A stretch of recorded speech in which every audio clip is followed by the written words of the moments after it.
Who am I? Oh, I'm Tom Rice. I'm a painter, artist, teacher.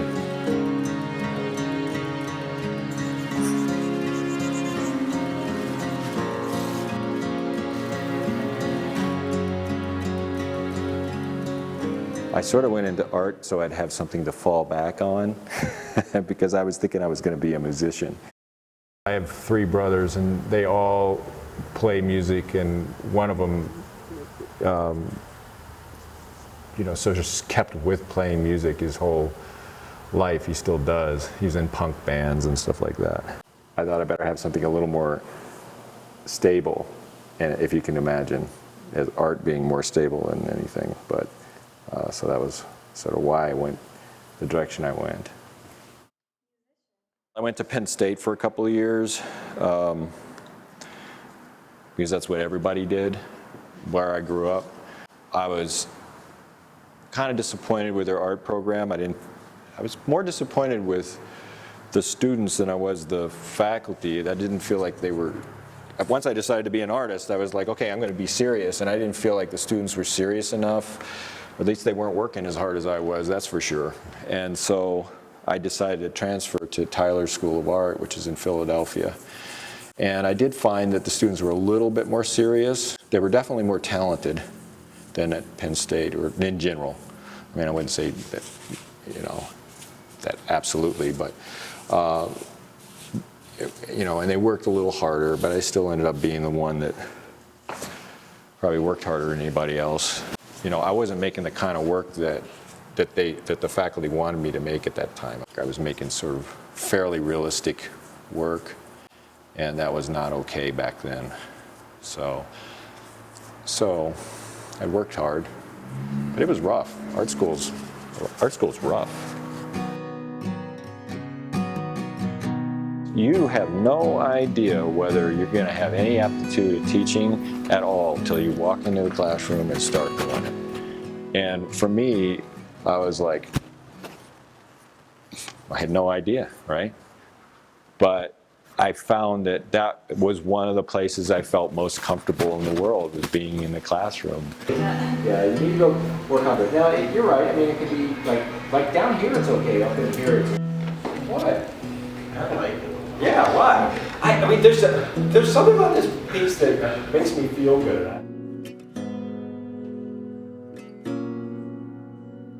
This happens here too, but they'd come into the classroom and I couldn't figure out who the teacher was, because I looked just like the students, I looked kind of young for my age, and so it was funny.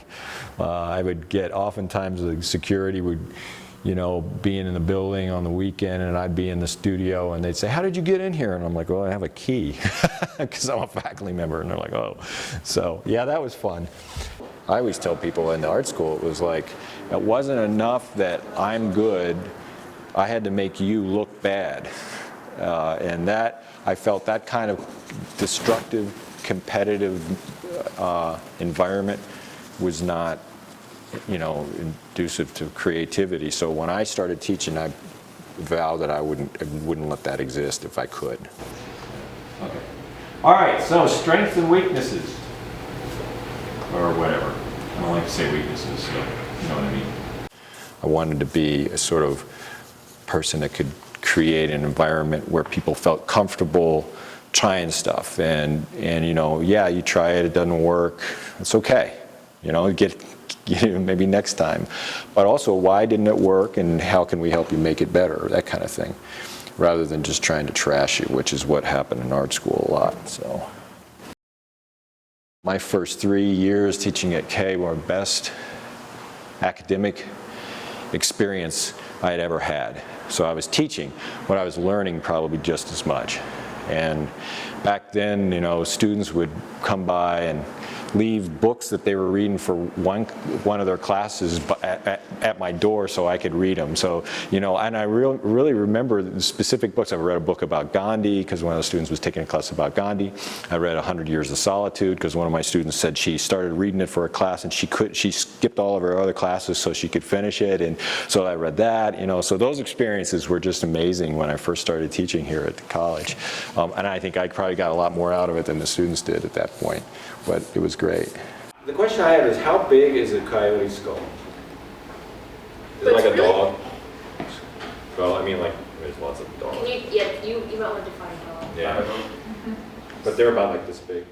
I sort of got my liberal arts education at K too.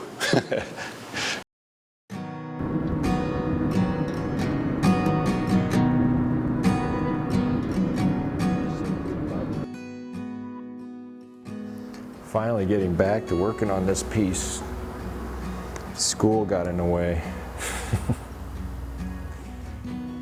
I don't fall into any category, and that's one of the things that people don't like about me as an artist, because, at least I'm guessing, because they can't categorize me, and so that makes them uncomfortable. They don't know how to put me in their little box and say this is the kind of work this guy does, because I'm always changing.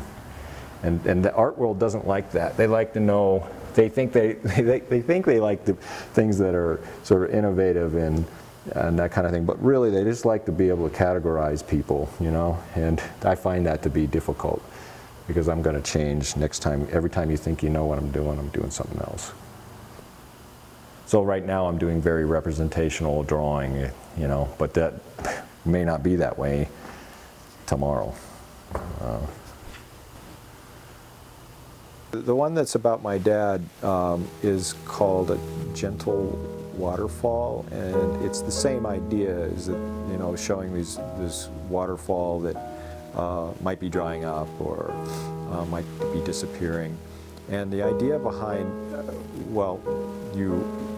the idea of what my dad is in, or it's representative of my dad in any way, is that I put, in each of these pieces, I'll put a segment or a line or a whole love letter in there, and this was a piece that I had done, and then included a few lines from a love letter to my dad. My dad was a very quiet, gentle, you know, sort of kind individual. He was always very compassionate, and he gave me some of the best advice I've ever had in my life over the years, and they might be just little words, and he probably doesn't even remember saying them to me, but I remember them, and that's what I'd say in the love letter, and I talk about that. And so that piece for me both represents this disappearing feature, geological feature, but it also represents the fact that my father was a gentle person, and he's also gone. He died about 7 years ago.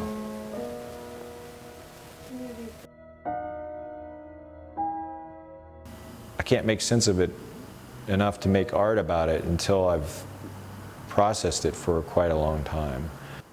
And it's always, you know, emotional pain. It's not, you know, physical pain. Physical pain is just something you sort of accept, you know. It's like, I hate this, you know, but it's not something I usually could make art about.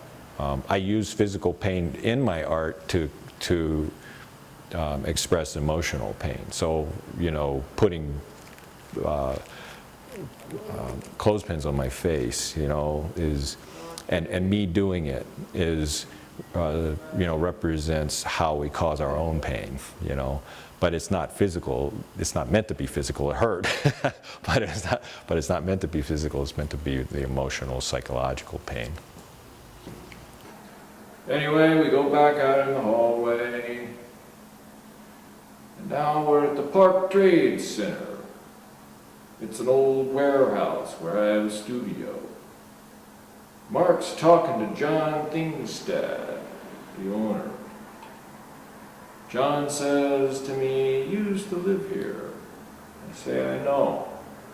He says, "Room 335. He says, "You should come back." John's a super nice guy and everything, but intimidates me a little. All guys his age make me feel that way. Well, I had been doing video work for a while, and so in the video work, it was always about me doing things, right? So it was really performance work.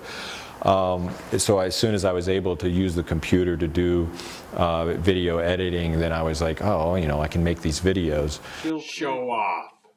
Romantic. Braggart. Nurturing. Sweet. Talkative. Competitive. Friendly. Strong. Forgiving. Shallow. Hostile. Jealous. Frail. Indecisive. Stoic. Doing performance, you're really out there, you know. And I don't know how good I am at it. You know, it's fun, but I don't know how good I am. So I better answer this. So this is probably one of my kids.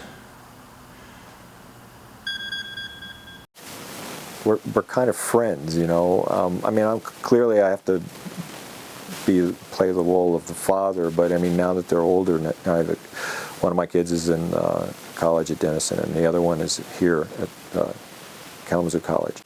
But, you know, I think that now we sort of enjoy the same things. I learned a lot from my kids. I've learned a lot about how to enjoy life. You know, I've just, I remember when I was a new father, I had to, I learned how to like holidays again, you know, like Christmas and things like that. I got to experience those things all over again because, you know, as I got into my 20s and 30s, began to, oh, it's just another thing that you got to do, right? But I got to learn to enjoy those kinds of things. I mean, you know, you want to be remembered as like this, you know, great artist, you know, wonderful teacher, all that stuff. But it comes down to now, I want to be remembered as a good dad. And all those other things don't matter to me anymore. I mean, I work hard at trying to be a good artist and all that kind of stuff. But for me, it's the personal relationships that I have.